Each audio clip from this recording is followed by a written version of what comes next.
Start. आज हमारा लोक प्रशासन के सिद्धांत में टॉपिक है सूत्र व स्टाफ अभिकरण। उसका अर्थ पढ़ेंगे, परिभाषा पढ़ेंगे, प्रकार पढ़ेंगे और विशेषताएं पढ़ेंगे। सारे नोट्स अभी दे रही हूँ मैं आपको। तो लोक प्रशासन में आज हमारा जो सिद्धांत है वो सूत्र और स्टाफ अभिकरण, लाइन एंड स्टाफ एजेंसी, ये टॉपिक है हमारा। ये टॉपिक एक यूनिट है, यानी कि यूनिट के अंदर ही ये टॉपिक है। लोक प्रशासन 2026 में आपको पता हो तो हमारा सिलेबस चेंज हुआ है, जिसके अंदर ये सब लिखे हुए थे। तो जिसके अंदर हमने पदानुक्रमण या पद सोपान का सिद्धांत कर लिया, इसके भी नोट्स दे दिया आपको मैंने। और नियंत्रण का सिद्धांत, प्रत्यायोजन का अभी रहा है, आदेश की एकता का कर लिया। से आज हम पढ़ेंगे रेखा स्टाफ, यानी कि लाइन स्टाफ एजेंसी या रेखा। और ये जो स्टाफ है टॉपिक है हमारा। सूत्र और स्टाफ को आपको समझना है, थोड़ा सा मैं समझा दूँ आपको कि सूत्र और स्टाफ क्या होता है। इसके जो क्या प्रकार है, विशेषता है, वो पढ़ेंगे। ये सूत्र की परिभाषाएं हैं, ये सूत्र अभिकरण के प्रकार हैं, ये स्टाफ अभिकरण के भी प्रकार हैं, इसके भी वो क्या है, विशेषताएं हैं और परिभाषाएं हैं, अर्थ हैं, सभी पढ़ेंगे। ये सूत्र अभिकरण है, मैंने बताया आपको कि ये सूत्र जिसके अंदर आप यूपीएससी है ना, जिला कलेक्टर वगैरह होते हैं ना, वो आगे उसके नीचे आएंगे आरएस अधिकारी वगैरह होंगे या कर्मचारी होंगे, जो भी टीचर है, बीडीओ साहब होते हैं ना, बीडीओ साहब है, आरएस अधिकारी, वो इसके अंडर में तहसीलदार है। और ये जब वो इस जो हाई क्लास के अधिकारी होते हैं वो ऊपर होते हैं निम्न श्रेणी के, जो निम्न क्लास वर्ग के, जो first grade, second grade, third grade होते हैं ना, तो ये फर्स्ट ग्रेड वाले हैं और ये थर्ड ग्रेड या फोर्थ ग्रेड वाले हैं, वो इसके अंडर में काम करते हैं। तो फर्स्ट ग्रेड वाले को कहा जाता है सूत्र और लाइन।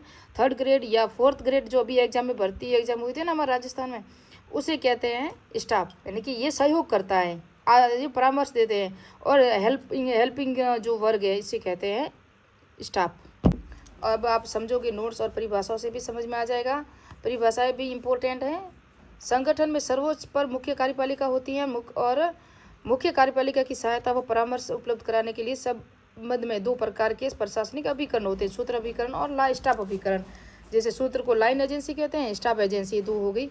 तो दोनों ही शब्द सैनिक प्रशासन से लिए गए हैं। सेना में सर्वोच्च पद के नीचे तक लाइन अभिकरण आते हैं। मुख्य सेनापति के अधीन जनरल, कर्नल है ना, जो भी होते हैं ना, मेजर, कैप्टन आदि भी बड़े बड़े जो अधिकारी होते हैं वो किस में आते हैं, सूत्र अभिकरण में आते हैं, लाइन अभिकरण में आते हैं। जिस तरह से हमने देखा कि एक भारत के लिए एक राष्ट्रपति होगा या एक मुख्यमंत्री, प्रधानमंत्री होंगे और उसकी सहायता के लिए एक मंत्री परिषद होगी।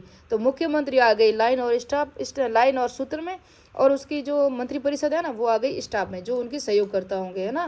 तो वो आप समझ लो, चाहे मुख्यमंत्री हो चाहे प्रधानमंत्री हो, एक प्रधानमंत्री होगा और उसकी सहायता के लिए एक मंत्री परिषद होगी या मंत्रिमंडल होगा, जो भी होंगे ना। तो उस तरह से ये हमारा लोक प्रशासन में सूत्र और स्टाफ। अधीन जनरल जितने भी होते हैं, बड़े अधिकारी होते हैं, उसके अंडर में कार्य करते हैं। लोक प्रशासन में भी लाइन अभिकरणों के पास वास्तविक सत्ता रहती है। जो बड़े बड़े अधिकारी होते हैं, देखो नाम मात्र का कौन है, राज्यपाल है, वास्तविक सत्ता किसके पास है, मुख्यमंत्री के पास है। उसी तरह से ये भी वास्तविक सत्ता इन्हीं के पास है, जो बड़े अधिकारी हैं। निम्न कर्मचारी है ना, उसके पास क्या है, नाम मात्र की है, वो सिर्फ परामर्श दे सकते हैं, सलाहकारी संस्था के रूप में कार्य करता है, जिसका कार्य आदेश देना होता है। ये जो होते हैं ना लाइन अधिकारी या सूत्र अधिकारी, वो सिर्फ आदेश देते हैं, और वो आदेशों को पूरा कौन करता है, नीति निर्माण भी यही करते हैं। स्टाफ अभिकरण, सैनिक प्रशासन में लाइन अधिकारियों के अतिरिक्त अन्य अधिकारी कर्मचारी भी होते हैं, जिन्हें युद्ध सेना के लिए यातायात, रसद, चिकित्सा सहायता आदि उपलब्ध कराते हैं। इन कार्यों की देख रेख और स्टाफ यानी कि स्टाफ अधिकारी के और इकाइयाँ ही करती है। क्यों करती हैं, क्योंकि मैं बता दूं आपको, स्टाफ वो होता है जो, जैसे कि डॉक्टर है तो एक बड़े डॉक्टर होंगे, उसके पास सारा स्टाफ होगा, कोई दवाई लाएगा, कोई इंजेक्शन लाएगा, कोई बेड साफ करेगा, कोई रूम साफ करेगा, है ना, कुछ सब काम होते हैं। उसी तरह से सेना में जो अधिकारी होते हैं ना, हमने देखा सिंदूर जो अभियान हुआ था, है ना, सिंदूर हुआ था, पहलगाम के विरोध में हुआ था, उसका निशाना था। तो सेनाएं जितनी बड़े कर्नल जा रहे थे, उनको रसद सामग्री, चिकित्सा सेवा उपलब्ध कराना, उनके लिए रहने, खाने पीने की जो भी व्यवस्था करना, वो कौन करता है, स्टाफ अभिकरण करता है। तो निम्न अधिकारी ले जा रहे थे, ट्रकों में ले जा रहे थे, कोई किस सामने युद्ध के लिए जो हथियार वगैरह होते थे वो भी भेजे जा रहे थे, वो कौन देते थे, स्टाफ अधिकारी। चलाने वाले कौन थे, बड़े अधिकारी थे, जो प्रशिक्षण करता भी थे, उनके पास उच्च पद था। मिराज वगैरह जो वायुयान, सुखोई सब चल रहे थे ना, तो उनको भी चलाने वाले पायलट वगैरह थे, तो वो सब आते थे लाइन में। स्टाफ में वो जो सब उनको सहायता करती थी।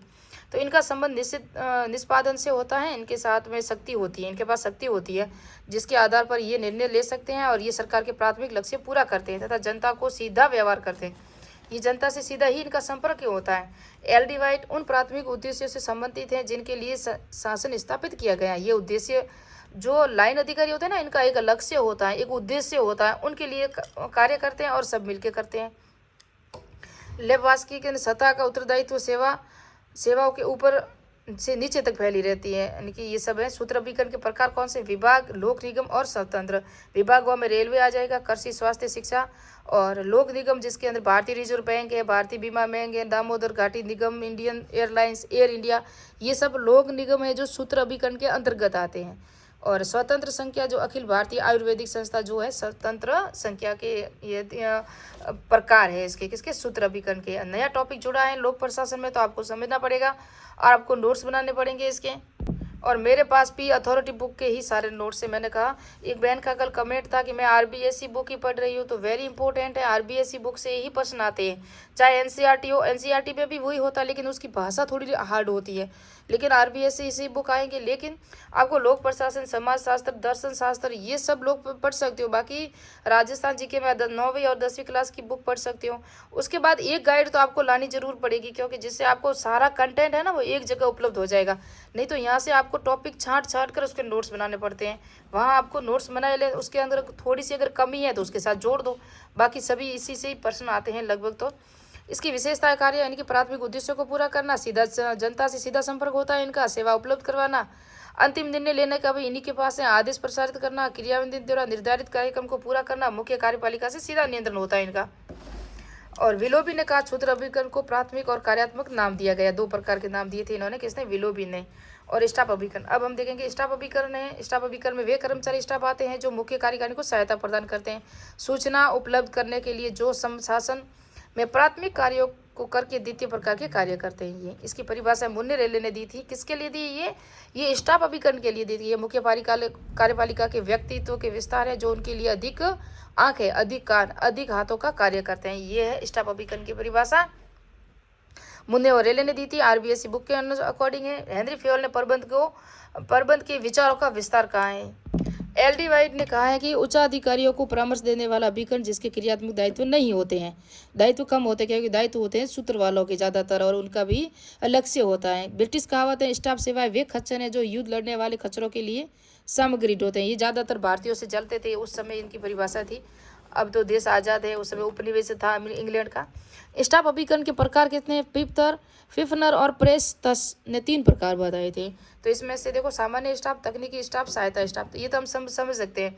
सामान्य स्टाफ तकनीकी जो कंप्यूटर वगैरह चलाते हैं, फाइल है, एलडीसी बाबू वगैरह होते हैं, उसके अंदर कार्य। सहायक और सामान्य स्टाफ तो वो जो छोटे मोटे काम हर रोज करते हैं। इसको समझने की इतनी जरूरत नहीं है, लेकिन कुछ परिभाषाएं हैं वो आपको देख सकते हो। यानी कुछ कार्य देखो, फर्नीचर, भवनों की देखभाल, सामान्य खरीद, कागज मुद्रण, साफ सफाई आदि करना। विलोबी ने सहायक स्टाफ में संख्यात्मक और ग्रहात्मक क्रिया नाम दिया। तो विलोबी ने देखो यहाँ क्या नाम दिया है? संख्यात्मक और ग्रहात्मक गृहपालक क्रिया नाम दिया है सहायक स्टाफ के लिए। जबकि इन्होंने एक सूत्र अभिकरण के लिए भी कहा है। सूत्र अभिकरण को इन्होंने प्राथमिक और कार्यात्मक नाम दिया था विलोबी ने। जबकि ये ये है स्टाफ अभिकरण को इन्होंने संस्थात्मक और ग्रहपालक क्रिया नाम दिया, याद रखना। और सहायक अभिकरण भी कहा है, एलडी वाइट ने कहा है वो। तो स्टाफ अभिकरण के कार्य क्या क्या है? तो मुख्य कार्यकारी अधिकारी जो सहायता प्रदान करना है, और मुख्यालय कार्यपालिका का सूत्र में आवश्यकता अनुसार सलाह भी देना है, समन्वय करवाना, केवल योजनाओं का द्वारा ही नहीं व्यक्तित्व संपर्क भी करना, समस्याओं के समाधान हेतु तथ्यों का संग्रह शोध कार्य करना, और कभी कभी सूत्र अधिकारी और सत्ता प्रायोजित भी की जाती है, उसका निश्चित सीमाओं तक भीतर उपयोग करना। मुद्दे के अनुसार स्टाफ मुख्य रूप से 3 प्रकार के होते हैं, सूचनात्मक, परामर्शदात्री और निरीक्षणात्मक। तो ये है स्टाफ के प्रकार, ये भी याद रखना। लास्ट पेज रहा है, सूत्र अभिकरण व स्टाफ अभिकरण में अंतर क्या है? पिफनर और फ्रेक्सन के अनुसार सामान्य स्टाफ में वही अंतर है जो प्रत्यक्ष और अप्रत्यक्ष कार्मिकों के मध्य होता है। प्रत्यक्ष लाइन है ना, प्रत्यक्ष है, और स्टाफ क्या है? अप्रत्यक्ष है, याद रखना। लाइन यानी सूत्र क्या है? प्रत्यक्ष है, स्टाफ अप्रत्यक्ष। और ये सारी इनकी जो अंतर है आप देख सकते हो, है ना। ये निर्णय लेते हैं, लागू भी करते हैं, जबकि ये परामर्श देते हैं, नहीं सलाह देते हैं। कार्यपालिका से सीधा जुड़े रहते हैं, इनका सीधा संबंध नहीं होता है। सीधे लक्ष्य को टारगेट करते हैं, जबकि लक्ष्यों की प्राप्ति हेतु सहायता प्रदान करते हैं ये।